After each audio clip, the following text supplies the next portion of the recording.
I think about parenting often. Having at one point been parented, I consider where I feel my mom and dad went wrong, what they may have done well, and how much influence they've actually had on my now 24-year-old self. And even though I'm very certain I'm never going to have or raise children, I often wonder about a parent's intentions and if they're conscious of their shortfalls.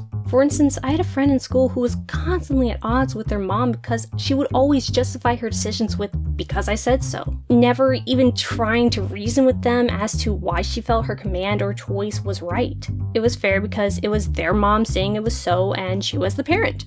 Then, a few years later, when discussing the topic of parenthood, my friend echoed the same sentiment that what the parent states goes because they are the parent. That they would also expect their children to accept their word without reasoning past "because I said so."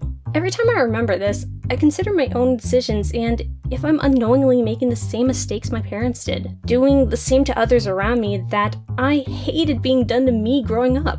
Another reason why the message of Hook and the importance of remembering what it was to be young affects me so. But then, how do you make sure that you're not still doing harm even as you avoid your parents' missteps? In rejecting how you were raised and attempting to shield your children from the suffering you knew, can you not focus too much on that aspect and be blind to seeing the consequences of your own decisions? That's in part one of the most interesting aspects of Into the Woods for me. In many tellings of the Rapunzel story, the witch keeps her in a tower because witches are evil or bad guys are bad and always make bad decisions. But Into the Woods digs into why a witch with power beyond any human and a thriving garden would want to keep a child locked in a tower in the first place. There was still malice in the witch taking Rapunzel, as it was largely punishment for the baker's father stealing from her garden. But if that was all, then we wouldn't have such emotional numbers like "children won't listen." Piecing together a picture from the witch talking about the curse her mother put on her for losing the beans and how she discusses the world she lives in, she clearly saw Rapunzel as a chance to give someone else the life she wished she had. One where she would never have to learn about the cruelty of men or the dangers of the woods.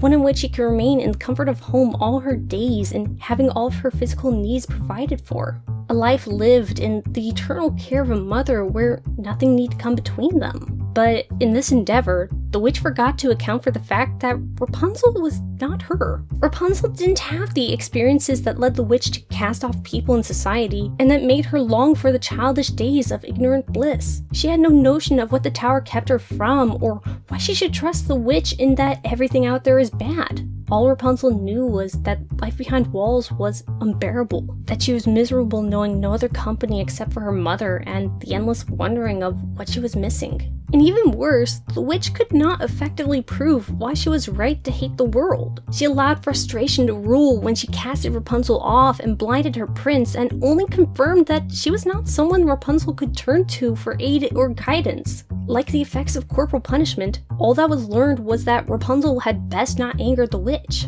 The cruelty of the world the witch sought to prevent her child from learning started with her. In attempting to shield her from it, she became the source of Rapunzel's eternal unhappiness. The witch leaned too far into the other extreme. We see this mirrored in real life all the time. How allergies are on the rise because children's immune systems don't learn how to deal with certain allergens because everything is so sanitized. When people expect to be given everything they desire because their parents wanted them to never go without. Or in many young adults being at a loss for direction because it turns out the world they inherited doesn't reward you for following your passions like well-meaning adults led them to believe. Children, unfortunately, need to find out for themselves what to fear or avoid. Like how the pain of touching a hot object teaches you how to beware heat, a person can't internalize why one will reject society unless they've experienced reasons to do so. You can say "think bad" over and over, but there comes a time when a person starts to wonder, why is it bad? And why have they not experienced it being bad if it is so? And especially if they don't have memories or events to relate the lessons to, then it's all words. As the witch says herself, children won't always listen to words, but they will observe and learn from the actions of their role models. Thinking they need to be deceptive when they feel they can't trust a mother's word, aiming to be as kind and as nice as someone they love so dearly, we leave deeper legacies through how we live our lives than by the morals we preach. Even though the baker never truly knew his father, he still left a great enough impact that the baker reconsidered abandoning his own child. there was still the memories of growing up alone, only to find that he didn't have to be an orphan. That his father was still out there but chose his shame over his child. And after the death of his wife, as he began to wander alone in the woods, the baker saw that he was about to make the same decision that he resented his father for. That he was going to have his own son grow up the same way he had, thinking he was alone in the world. A revelation through observations rather than words. Something that struck deeper than Cinderella's attempts to make him reconsider. Parenting is hard, hence one of my reasons for not choosing to become one. Even when you mean well, you can still end up causing the ones you love harm. I believe the witch when she says to Rapunzel that I was just trying to be a good mother.